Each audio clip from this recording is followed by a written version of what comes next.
Hello, my name is Lynne Booth, and I'm the author of Sarah, which is book 2 in the Women in the West adventure series. Today I would like to share with you an excerpt from chapter 13 of Sarah. I hope you enjoy it.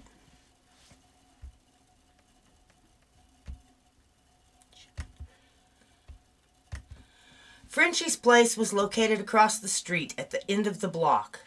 It was a tall, two-story building with windows lining the front wall on the ground floor to allow in plenty of daylight.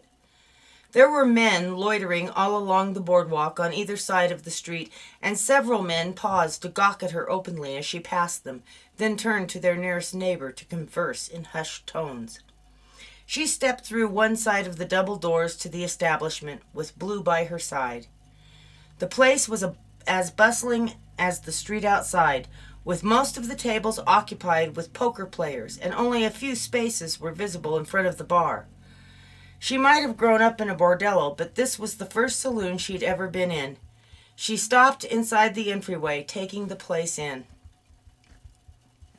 Behind the bar hung a framed, hand-embroidered sign proclaiming 2 selections of drink, beer and whiskey, 5 and 10 cents respectively. At the bottom it read, "Glass, 10 cents extra." Next to it was a beveled mirror set there for those forced to sit with their backs to the door. It had become a practice in saloons since Wild Bill Hickok was shot in the back in a small saloon in Deadwood in '76. Abby had said miners were very superstitious, and this place proved that to be true. There were other mirrors on the weathered oak walls about the room amongst the lanterns hung to provide light for the night crowd. It seemed these miners had reason to watch their backs from every direction. A faro table and roulette wheel took up the far end of the room, with men crowded around them. Occasionally yells of "Winner!" rose from that direction whenever the little ball landed on a lucky number. She made her way through the poker tables, stepping up to the bar, which was built from rough-cut planks tarnished by years of spilt drinks.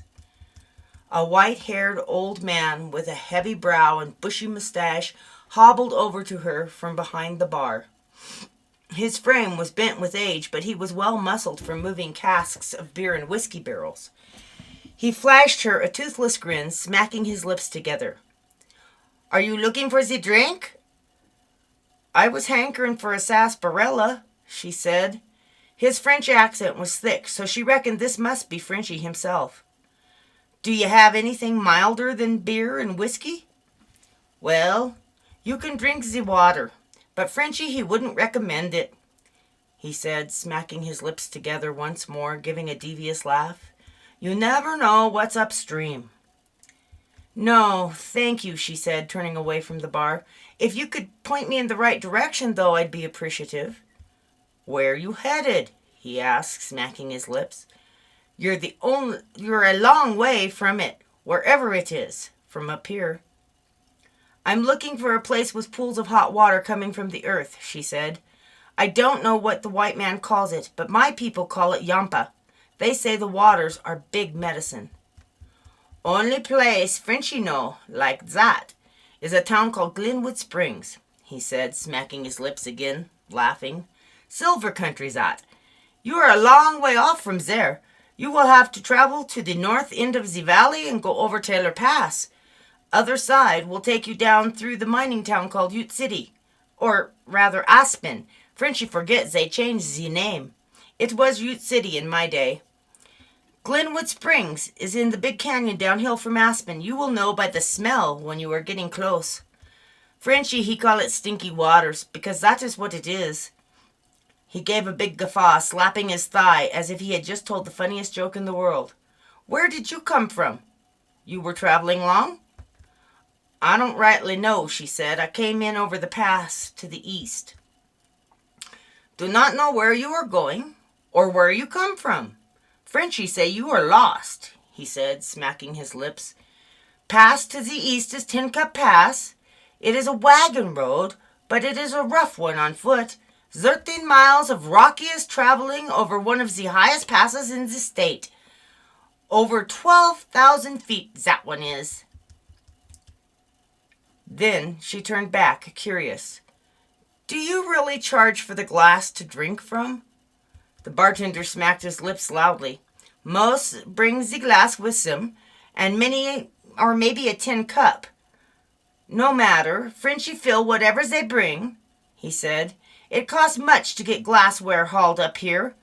When it arrives, half of it she broke. What's left goes fast once they start drinking and breaking up things. Frenchy, he cannot afford to keep replacing them, so he start charging for them. You will not stay and have a drink with Frenchy? No, thank you, she said. I should move on. I've never drank beer or whiskey, but I've seen what they can do. I don't see no reason to start now. I'll buy the lady her first drink, said a big man with a full beard, a head of bushy red hair, and a rounded belly, nudging his way in between her and the man in the dirty overalls who had been standing at the bar next to her. He had whiskey breath and wore an elkskin vest over a plaid wool shirt. It smelled like it had been a while since he had a bath. I'd welcome the chance to get acquainted. Blue lifted his lip, giving a growl as he stepped out of the way of his muddy boots.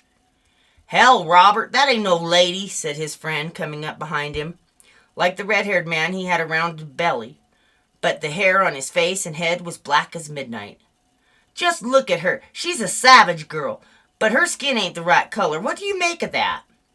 Ignoring his friend, the red-haired man stepped in closer, breathing his putrid whiskey breath right into her face. What do you say, darling? Can I buy you a drink? Blue raised his lip, giving a low growl from his chest.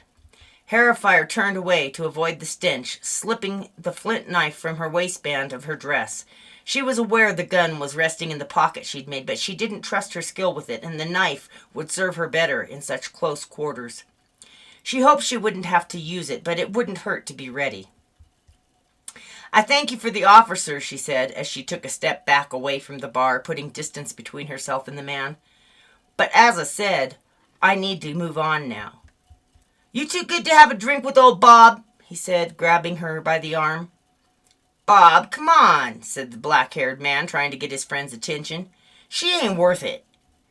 Startled, the man dropped his hold on her as Blue gave out a bark, rising to his feet, and she took a quick step back, jerking her arm away. I don't think my dog likes you, mister, she said, glaring at him with angry eyes. That means I don't like you. I am particular about the company I keep. Well, that gives you just a little taste of Sarah, and if you'd like to read more, she's available at most of your local distributors, so I hope you'll pick up a copy. Thank you for listening.